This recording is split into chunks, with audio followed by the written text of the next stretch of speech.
Hoje é dia 19 de junho de 2016. Oficialmente essa semana, dia 21, começa o inverno brasileiro. É engraçado falar isso, né?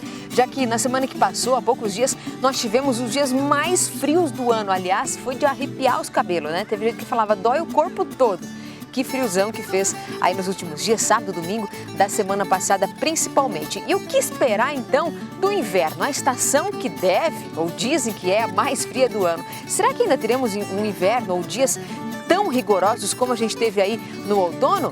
A Marcélia Antônia que vai contar pra gente na previsão daqui a pouco no Tarobá Rural. Porque a gente vai começar daqui a pouco falando sobre a geada. É isso mesmo, perdas em várias culturas, principalmente no milho. Quem colheu esta semana soma prejuízos. Por outro lado, as plantações de trigo gostam deste frio todo. A preocupação é com o mês de agosto, quando o trigo terá os cachos. Hoje também vamos falar de mais um dos produtos do nosso dia a dia que está com preço alto para quem compra no supermercado, o leite. Os cuidados que uma cooperativa do Paraná tem para que as granjas não sejam afetadas com a gripe aviária. E uma exposição linda e de agradar os ouvidos, um encontro de canários. É no Tarobá Rural, é a partir de agora, porque estamos no ar.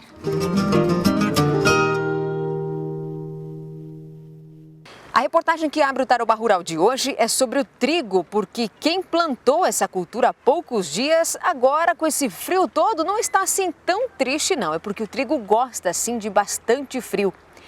A preocupação vem com os meses na sequência, agosto principalmente, que é quando o trigo está na fase de colocação de cachos, formação de grãos. Aí sim, geadas podem ser muito prejudiciais.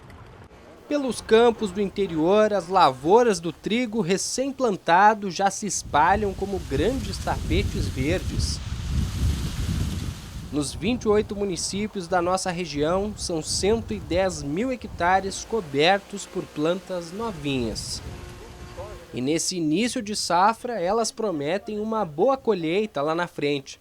A expectativa de produção é de 270 mil toneladas de trigo.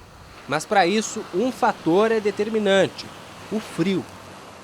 Nessa fase em que o trigo está agora, com a planta crescendo, o frio intenso não gera problema nenhum. Pode até gear na lavoura que a planta vai resistir. O problema pode estar no futuro. Daqui uns 40, 45 dias mais ou menos, estaremos no auge do inverno e é bem nessa época que o trigo começa a florescer. Aí sim, a geada pode ser um problema tão grande ao ponto de acabar com a produção. É por isso que os agricultores dizem que plantar trigo é como jogar na loteria. O seu Jurandir é um deles. Plantou 80 hectares da cultura na propriedade que fica no interior de Corbélia. Experiente, ele sabe que um ano a colheita é boa, no outro não, no outro é pior. O jeito é torcer. Cada ano é um ano diferente, né? Tem anos que a gente consegue colher, cada 10 vezes, 3 acerta, 3 perde, 4 perde tudo. Então é difícil, você planta o trigo e por plantar, senão você vai ter que deixar a terra sem nada em cima, é pior, né? Então a gente planta, mas não tem expectativa nenhuma, né? A gente planta torcendo que colhe, mas com a natureza e o tempo a gente não pode dizer nada, né?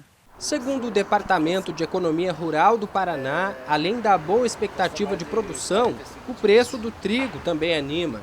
A saca de 60 quilos é cotada hoje a R$ 42,00, 18% a mais do que na safra passada.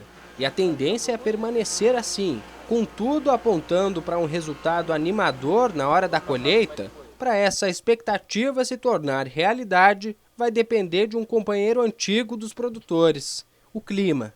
É torcer para as condições climáticas serem totalmente favoráveis agora do passar essa fase ruim, ou seja, esses 45 dias aí sem formação de geada para o produtor ter uma boa produtividade em nossa região. A gente já está acostumado, né? A gente já planta sabendo que alguma coisa pode acontecer, só que a gente torce para não cair geada. Então a gente já está precavido disso aí, né? Então a gente vai conforme vem o tempo, né?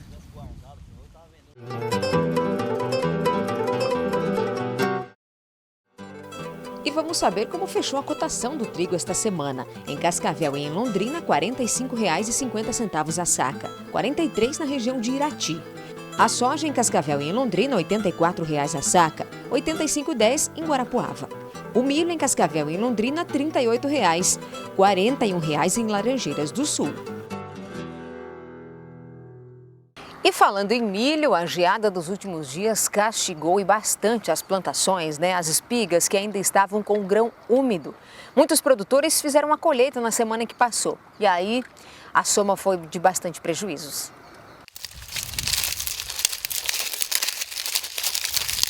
Esse som aí dói no ouvido do agricultor. Não é para menos. As folhas estão assim por causa da geada que castigou em cheio essa lavoura de milho.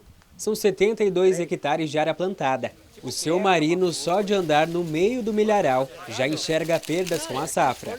Tem uma estimativa de perda, uns 25%, 30%, aí tem uma estimativa aí de perda. O inverno ainda nem começou e se vier geada nos próximos dias, aí é mais dor de cabeça para o agricultor, já que a colheita deve começar ainda no fim deste mês. Aí é torcer para o clima dar uma mãozinha. A geada ninguém espera, né? Mas é inverno, né? Inverno é inverno. Sempre acontece. Agora vamos entender na prática o quanto a espiga já está comprometida. A geada, na verdade, ela atinge o ponto da folha, né? O que acontece? A geada vem e queima a folha, né? A planta para de fazer fotossíntese, automaticamente vai influenciar no enchimento de grão. Você vê essa espiga agora, ó, de milho que a gente pegou, ainda está com o grão leitoso, como a gente diz, né? Então isso aqui, a geada, ela vai fazer paralisar, vai xoxar o grão e vai dar má qualidade de grão no futuro. Então, como esse é um material um pouco mais resistente, então a perca é um pouco menor.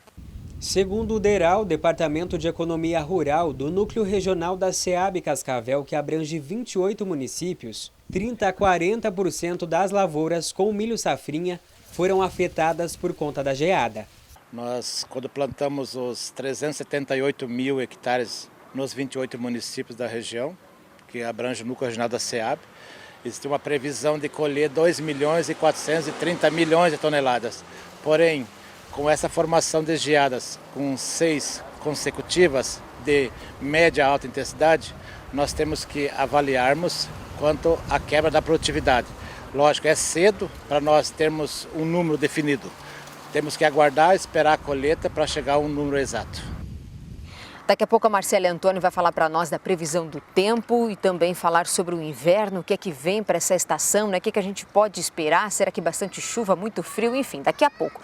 Porque agora a gente vai até Curitiba com o repórter Alan Medeiros. Ele conversou lá na Secretaria de Agricultura do Paraná com técnicos para saber sobre essas perdas aí em relação à geada em nosso estado. Alan. A Secretaria de Agricultura do Paraná informou que não divulgou um balanço parcial sobre as geadas desta semana para não gerar apreensão ao mercado e ao consumidor, já que geralmente perdas na produção causam aumento de preços. É muito difícil, tecnicamente, você chegar e comprovar perdas a olho nu. Simplesmente olhar uma lavoura de milho e dizer assim, olha, aqui quebrou 20% ou 30%.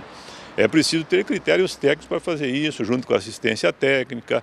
É preciso que se inicie a colheita dessas áreas que foram atingidas para se medir o grau de intensidade de perdas, tanto de qualidade quanto de produtividade. Então, nós estamos fazendo aí os levantamentos, o Departamento de Economia Rural está fazendo reuniões no interior.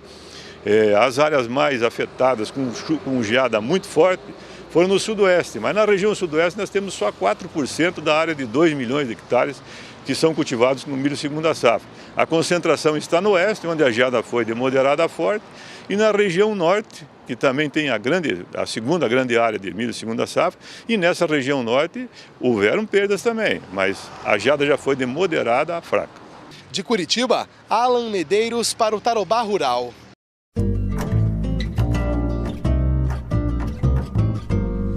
Bom dia! Depois dessa semana intensa, cheia de mudanças, vamos para mais uma alteração, a troca de estações. O inverno começa amanhã e vai até o dia 22 de setembro e podemos ficar preparados para enfrentar várias massas de ar frio, como explica o meteorologista do CIMEPAR. Tendência de que seja um inverno bastante típico, que nós não tivemos ao longo dos últimos 5 anos aqui no Paraná. O que eu falo de inverno típico são geadas frequentes, temperaturas muito baixas e também uma diminuição das chuvas. Essa é a tendência aí para o início do inverno. Existe uma expectativa Por que existe essa expectativa? Porque não tem nenhum sistema de bloqueio, ou seja, as massas de ar frio que ingressam no sul acabam também progredindo por aqui. E no mar também existe uma configuração dos ventos em altas camadas da atmosfera que favorecem o ingresso do ar frio pelo continente. Mas os primeiros momentos do inverno não vão ser marcados por frio rigoroso no Paraná, tanto que em Londrina, amanhã a máxima pode chegar aos 23 graus. Mas com o céu mais encoberto nas outras áreas, os termômetros não vão variar muito ao longo do dia. Olha só o caso de Cascavel amanhã, oscilação apenas entre 10 e 13 graus. E em Marechal Cândido Rondon também. Amanhã a máxima não vai passar dos 13 e a mínima é que é um pouco mais baixa, 8 graus apenas. O que vai marcar os próximos dias ainda é uma frente fria que promete chuva até terça-feira pelo menos. Não existe previsão de temporais, mas os acumulados podem chegar até 100 milímetros em alguns pontos do estado. A metade sul do Paraná é que vai ficar mais instável, enquanto a metade norte fica com o tempo um pouco mais firme. Bom domingo para vocês então, bom início de inverno e até a semana que vem. Obrigada, Marcele, sempre deixando a gente bem informado em relação à previsão do tempo. Agora a gente faz uma breve pausa aqui no Tarobá Rural. Daqui a pouco nós vamos falar sobre uma exposição que é de encher os olhos e os ouvidos, um encontro de criadores de canários.